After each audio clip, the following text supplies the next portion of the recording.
Greetings, salutations, and hallucinations, O Steam Defenders. Back again for vaping with Uncle JoJo. Back again in the vape cave, where we're Second Amendment friendly and we deeply love our vaping. Tonight is a continuation review on the Cthulhu. All right, quick synopsis. H.P. Lovecraft wrote a book or a series of books. I haven't read them, so I can't really comment there. But according to my research, he said that no human tongue can pronounce his name correctly, which means you can call it what you want to. You can't get it wrong. So I call it Cthulhu.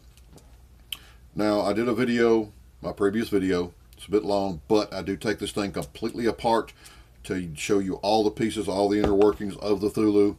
I do a comparison head-to-head with the Billow 1, the Billow 2, the Goblin, and the Goliath, so you can get a look at it versus its competition. Real in-depth. It's a bit long, but it's really in-depth. I try to give you as much information as you can so you can make an informed buy. Now, this is a continuation. This is about a week later of living with this tank every day. And this is my opinion of it now after a week. My opinion on my other tanks has not changed. The Cthulhu, I'm going to say this. The Cthulhu should be a beta tank. This tank should still be in beta testing. It should not have been released as it is. It has far too many pieces. It's far too complicated. There's just no need for it. Multiple pieces. It's literally like a stainless steel jigsaw. And you're going to have to take it apart quite a bit. The trim ring they copied straight off the Goblin and the Goliath, and they stopped there, and they really shouldn't have. They should have continued on. There's too many pieces, like I said. It's too complicated. You're going to have to take it apart. It's prone to leak very easily. If you won't take your cotton on down in the juice canals, because if you don't, you're going to take a deep pull, you're going to dislodge the cotton, it's going to leak like a sieve.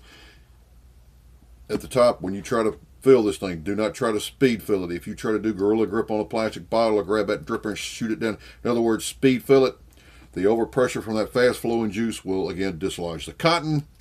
It's going to poop all over the place. It will void this little glass bladder all over whatever it's sitting on, all down the side of your mod. And you get to watch your delicious, expensive juice go everywhere. Wasted. And you get to clean up the sticky, nasty mess. So, my advice, as a final thought, this should be in beta 2. Skip it. Save your money. Watch for the version 2 if and when it comes out. Hopefully they're going to decide to stay in the game because they've got a great potential tank here. This has potential for awesomeness. The flavor and the vapor production are ginormous. Super giant juice canals. Keep that cotton saturated. It's fantastic.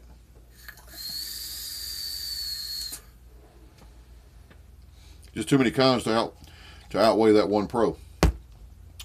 So my advice for you at the end is go back and watch my previous videos. You can watch the one on this one and find out the ins and outs of the whole entire tank. Go back and check out my videos on the E-Pro Billow 2 from E-Siggity and E-Fro and the Goliath.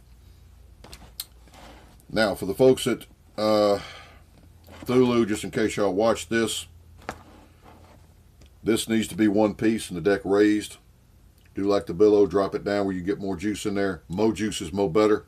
Always remember that. Go wide. You can get that volume. This up here, instead of 4 pieces, needs to be 2. Seriously, this top piece needs to be threaded like a Goblin. There ain't no sense in doing that. There really ain't. Because it's just too complicated at the top, screwing that little nut. I mean, watch the video. Y'all see, man, this thing's complicated beyond measure. Up here at the top, I would suggest, again, making this piece here and the top piece here, both this is a 2-piece unit. Make it 1 piece. Make this piece at the top about 1 millimeter thicker or wider, so it sticks out about 1 millimeter or so, half a millimeter. Put some knurling on it. Knurling. See, here's your juice control ring on a Goliath. That's called knurling. That's what that patterning is. Gives you grip. In other words, put some tread on his tires as slick as a baby's bottom, especially when your hands get a little juice. That brushed stainless steel, you can't get a grip. It's a pain in the butt. You put that on there, problem solved up top. Mill this as 2 separate pieces. You're done. Make this bottom deck 1 piece. No need for this. Raise that deck up just a little bit. Drop it down a little bit. You can make your juice canals the same. And again, widen it out because more juice is more better. Again, for those of you who want to wick it, put some wicking down in that juice hole. Because if you don't put some wicking down in that canal, because it's so big, you will easily dislodge the cotton and it will void itself. And it's tend to drippage anyway. So, again, wait for version 2.0. And hopefully they'll fix the leakage issues. And they'll fix these parts up here and re-engineer this tank a little bit to be mo better. And that's all I've got. This is just a little quick video. Like I said, this is a synopsis of a week of playing and living with it. The shine is worn off. It still makes tremendous flavor. The massive juice canals keep your cotton super saturated, so it makes tremendous flavor and super dense clouds. But again, that's pretty much the only pros you've got. And you've got several cons in here that just outweigh that. And those will outweigh it, trust me, after you start dealing with it for a while. But hey, I paid for this out of my own pocket. You pay your money, you take your chances. It happens. And I'm going to pass this on to you because, hey, you deserve to know. It's your hard-earned money, and my advice is spend it either on a Goliath or a Billow 2. Like I said, watch my videos. I'll give you a full synopsis on them. I pull them apart and give them a head-to-head. I do a head-to-head with a Goliath and a Goblin. You can't go wrong with a Goblin. Got 3 of them. Keep them in constant rotation. Never once had one of them leak on me. I never had an issue out of a Goblin. Had a few issues out of a Goliath here and there, but the Goblin just worked.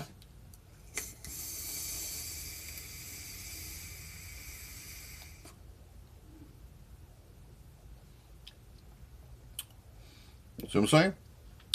So like I said, hey guys, mail this piece in. You see, here's what you could do. You hold down on this glass.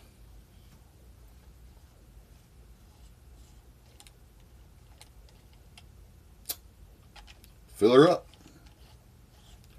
Screw your top back on. Done deal. You know what I'm saying? I hadn't pulled the bottom feed screw out of a Goblin since probably about a couple of days after I figured out how to do that without leaking everywhere. Which that time I actually did because I've got so much juice on my hands from dealing with this thing. All right, I'm out. I hope the Lord's blessing you as he has blessed me, which is more than I'll ever deserve. If not, get with him, the Father, the Son, and the Holy Spirit. Jesus is the way, the light, and the truth, my brothers and sisters. Remember, I do love each and every one of you, and I hope nothing but the best for you. I would appreciate also if you would stop by the Vape Cave, join up just for the heck of it. Just have somebody to talk to in there every once in a while. And while you're at it, if you don't mind, if I've helped you out in any way, hit the like and subscribe button for me. I can always use a few extra folks.